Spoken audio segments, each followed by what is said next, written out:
Joining us now is Texas Congresswoman Jasmine Crockett. She's a member of the Judiciary and Oversight Committees. Congressman, I want to ask you, first of all, thank you for coming on. There's rumblings of discussions to reopen the government. Maybe small gangs of senators are reportedly working to find a way out. But, of course, Senate Majority Leader John Thune said he won't discuss any Affordable Care Act changes until the government is open. What have you heard, and is there a possibility of any breakthrough happening soon?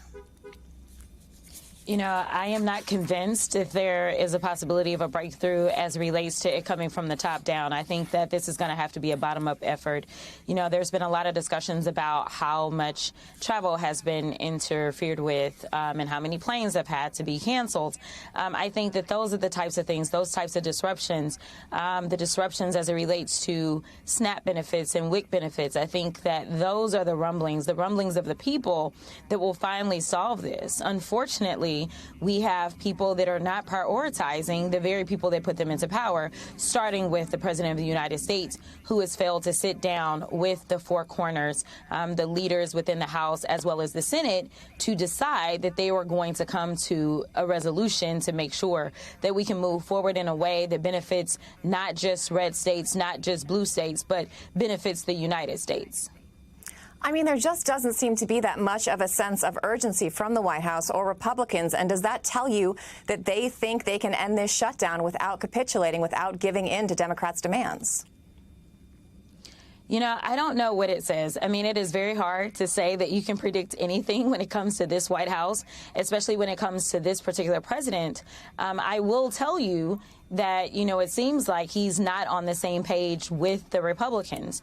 We know that here recently he basically said, hey, just go ahead and explore the nuclear option. You know, they've been trying to blame this on the Democrats the entire time, when those of us who understand how things work, they have exploited the nuclear option more than once. And I'm not suggesting that they should. I'm actually suggesting that there's two ways out.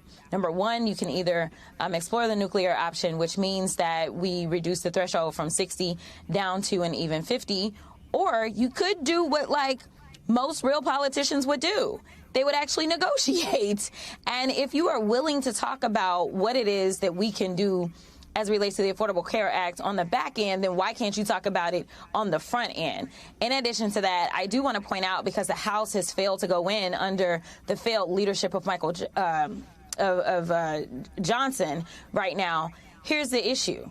We could be going through and getting through the actual appropriations bills, because the continuing resolution is only supposed to be a stopgap until we actually do our work. Well, considering the fact that we've been sitting this out, we could have been working. We could have been going through the 12 appropriations bills and getting those over to the Senate, and then we would at least potentially not even need the stopgap, or we'd be able to put different governmental departments back online because we've completed the actual appropriations. Yet Mike Johnson doesn't want to bring us back. I also want to ask you about SNAP.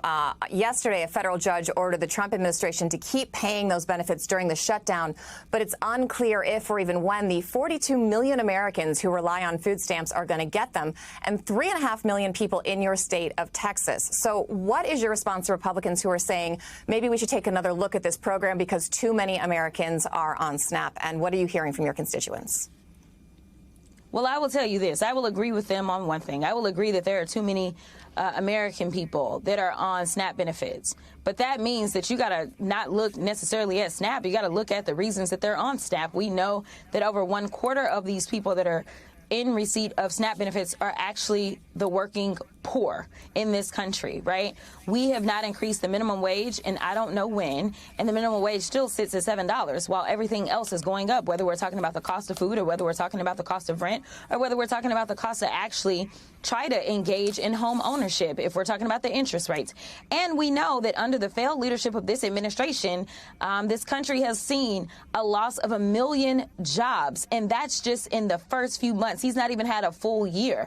So no, we need to work on economic policies that will put people into a position in which they are not the working poor, where they are still needing the $6 a day to eat. So yes, we need to talk about it, but I don't think that SNAP is the problem. I think that that is the resolution or at least that is a symptom of the problem. We have a bigger problem in which we have billionaires that are continuing to rise up every single day and are getting richer and richer, to the extent that there was talk about Elon becoming a trillionaire, the first one in this country or in the world. Yet we still have people that have to go to the food bank and go to work, that have to sit there and go to make sure that they've got money on their SNAP and EBT cards. Like, that's a problem, and I do think that we need to address it.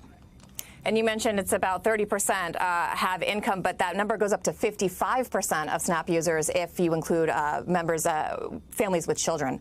I also want to ask you about another huge cost right now, and that's health insurance. The Kaiser Family Foundation estimates about 17% of your state's population did not have coverage in 2024, and more than 1 million might become uninsured if these subsidies expired. What impact do you think that will have on families in your state? And are you hearing concern across the aisle on this issue? I am absolutely hearing concerns kind of in general, and many of those on the other side of the aisle do not want to admit it publicly. You have pretty much only really seen Marjorie Taylor Greene be honest about this and talk about the issue as relates to the number of her constituents that are going to potentially go uninsured. And when we talk about this, I want people to understand, because I feel like some people are just callous about this and they're like, this doesn't impact me.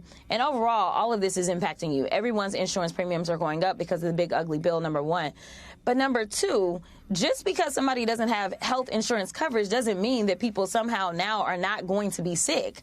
I need people to understand that there are oaths that many doctors have decided that they are going to honor, unlike the oaths that many of my colleagues have taken, in which they've decided to disregard. And so when somebody gets sick, that means that they're going to be at the emergency room regardless as to whether or not they have coverage. And overall, we all end up paying for it. And it is so much more expensive than making sure that that person has coverage and they're able to go in on a consistent basis and see a doctor and hopefully prevent any escalation of any problems that they may have health-wise. So this is a catastrophic issue for all of us, and we all need to be in. Congresswoman, very quickly before I let you go, are you running for Senate? What's going to help you make that decision? I have no idea just yet. What's going to help me is data. You know, basically, we haven't elected a Democrat statewide in the state of Texas in over 30 years. So to me, it's not about the current electorate. It's about whether or not I can expand the electorate. I know that the numbers exist in the state of Texas, but it's just about whether or not I am the candidate that can excite people that have never paid attention to politics to get involved, something that we saw from a junior senator out of Illinois when he became the president of the United States, and something that, frankly, we saw out of Donald Trump. He was able to excite people that had never really been engaged in politics. So that will be probably what determines whether or not I get in. All right, Congresswoman Jasmine Crockett, we're going to have to leave it there. Thank you so much.